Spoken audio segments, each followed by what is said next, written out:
Welcome to part 2 of Faithwoven, an alien sci-fi romance by Lorraine Austin, available on popular ebook publishing sites.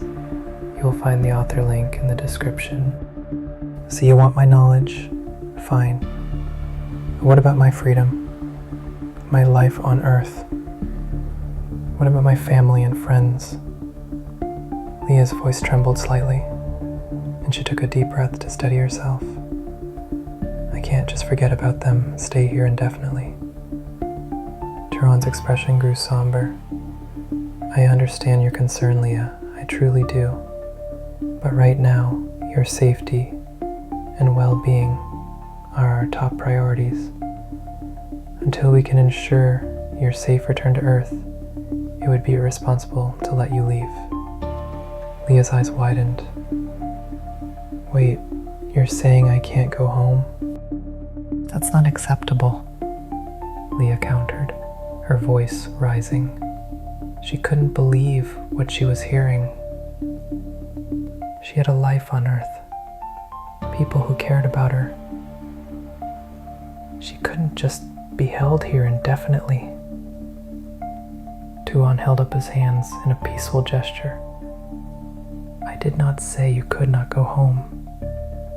I am merely stating that your safety must come first.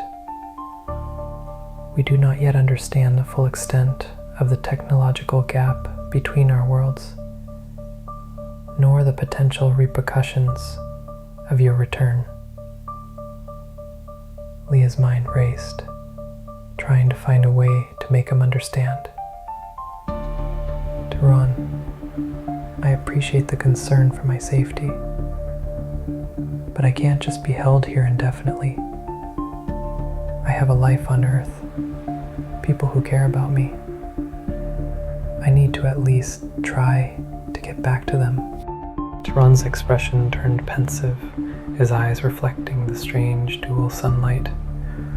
I see your point, Leah, and I assure you we are working on a solution. But until then, I must insist that you remain here. It is not just for your safety, but for the safety of those you love as well. The technology we employed to bring you here is not one that can be easily replicated. We must ensure that your return will not cause harm to either you or those you care about. Leah felt a pang of fear in her chest. Harm. What do you mean? Turon hesitated before speaking. Our transmission devices use a form of energy that alters reality in a manner of speaking. It is a delicate process, one that requires precise calibration and control. If the return journey is not executed perfectly, it could have unforeseen consequences. Leah's brow furrowed as she tried to process this new information. So, you're saying that if I tried to go home right now, I might, what? Disappear? End up in the wrong time? Or even the wrong universe? Turon nodded. Precisely. The risks are high, and we must tread carefully. Your safety and well-being are our primary concerns. Leah let out a sigh, her shoulders slumping as she leaned against the desk. All right, I get it. You're trying to protect me. But being cooped up in this outpost isn't going to make me feel any better about the situation. She looked up at Turon, her eyes searching. Is there any way I can help? With my knowledge of science? Maybe I can assist in figuring out how to get me back home safely. Turon seemed to consider this for a moment, his expression serious. That is an interesting proposition, Leah. Your insights could indeed be valuable. However, I must be honest with you. Our technology is vastly different from yours.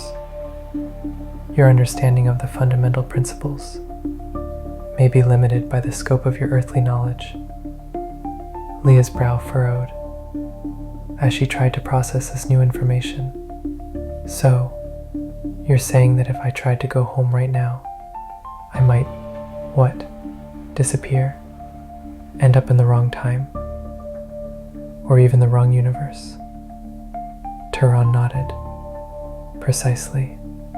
The risks are high, and we must tread carefully. Your safety and well-being are our primary concerns. Leah bristled at the implication, but she held her tongue. She knew he was right, at least to some extent.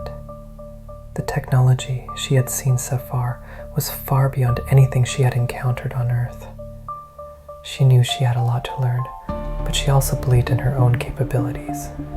Well, I'm willing to try, Turan. I might not understand everything, but I'm a quick learner. And who knows, maybe my perspective can help you see things from a new angle. Turan's lips curved slightly, the first hint of a smile she had seen from him. Very well, Leah of Earth. I will arrange for you to meet with our chief scientist, Keon. He is the one who designed the transmission device that brought you here. Perhaps he can provide more insight into the challenges we face in returning you to your home. Leah nodded, her heart swelling with a mix of hope and anticipation.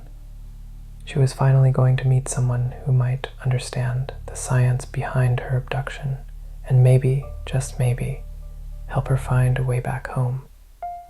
Turan turned to leave, but paused at the door, his eyes meeting hers. One piece of advice, Leah. Be patient. Our ways are not your ways, and it may take time for you to fully grasp the complexities of our technology.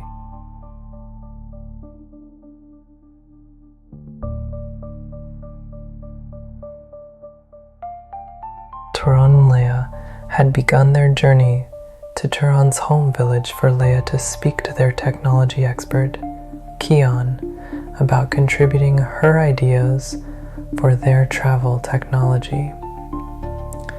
The suns, one large and golden, the other smaller and crimson, began their slow descent, casting dappled shadows through the dense canopy above. The air grew cooler, and a gentle breeze rustled the leaves, carrying a sweet but unfamiliar scent of flowers and the faintest hint of salt from the distant sea. Turan led Leah through the lush undergrowth, the soft moss cushioning their footsteps until they came to a halt at the edge of a hidden clearing.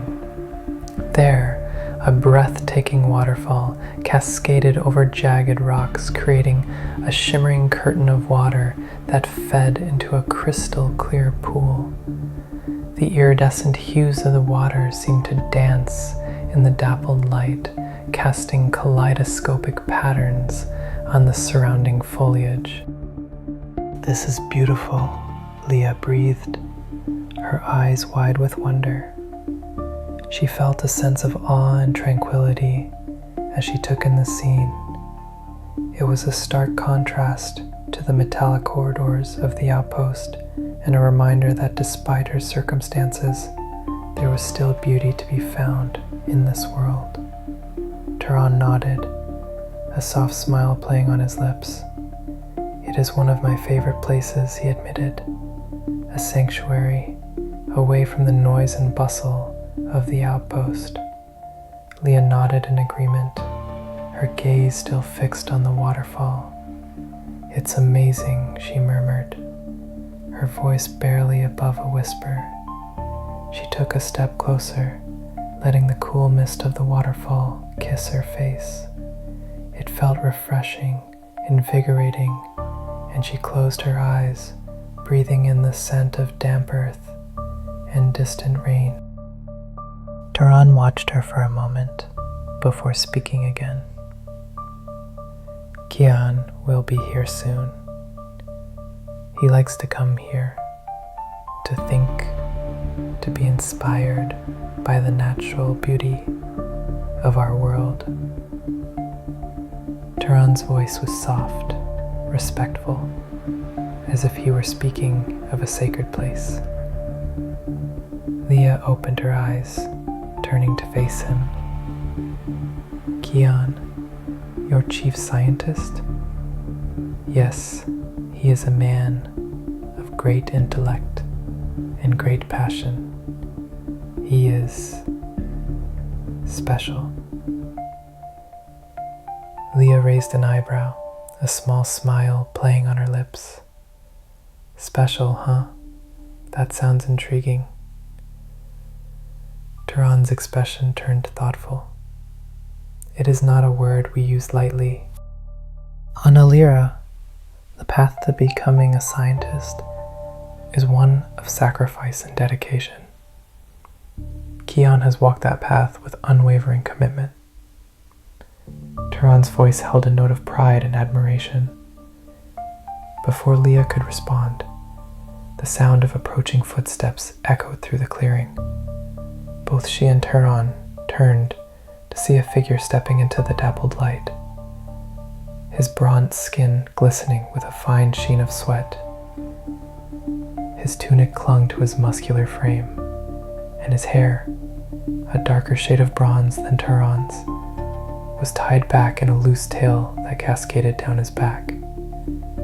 He moved with an easy grace, his eyes scanning the area until they landed on Leah. A slow, genuine smile spread across his face, transforming his features from merely handsome to breathtaking. "You must be Leah," he said. His voice felt soothing to her, a mixture of manly and melodic, like a singer or storyteller. "I am Kian." Leah found herself momentarily speechless, her breath catching in her throat. She had expected someone intelligent and passionate, but the sheer intensity of Kian's presence was overwhelming. She finally managed to nod, extending her hand. "Nice to meet you, Kian. I'm Leah, from Earth." When their hands touched in a handshake, it was the lightest of contact, yet it felt as though the world had paused to let it happen. Kian held her gaze, his grip firm, but there was something tentative about the gesture, as if both of them were quietly searching for something unspoken. "An honor to meet you, Leah of Earth," he said, his voice calm and resonant, not loud, but rich with something that settled in her bones. "I've heard much about you." Leah felt a blush rising to her cheeks, equal parts embarrassment and flattery. She had no idea what Turan could have possibly said about her, but the thought of Kian knowing anything about her at all was both disconcerting and thrilling. "All good, I hope," she managed to joke, trying to play off her discomfort. She withdrew her hand, running it through her wild red hair self-consciously. "Turan told me you're the one who brought me here." Quite the transportation method, by the way. Kian chuckled, a low sound that seemed to reverberate in his chest. "I apologize for the discomfort, but the journey between worlds is not an easy one. I did my best to ensure your safety." Leah shouldn't have felt anything. She didn't know this man, didn't know where she was or why. Her thoughts were scattered. If this glimpse into Leah and Kian's journey stirred something in you, I invite you to subscribe and ring the bell so you won't miss the chapters to come. If you're eager to read ahead or curious about the parts of their connection too intimate to share aloud, you'll find Faithwoven on your favorite romance platforms. The author link is waiting in the description. Until we meet again, fellow traveler among the stars.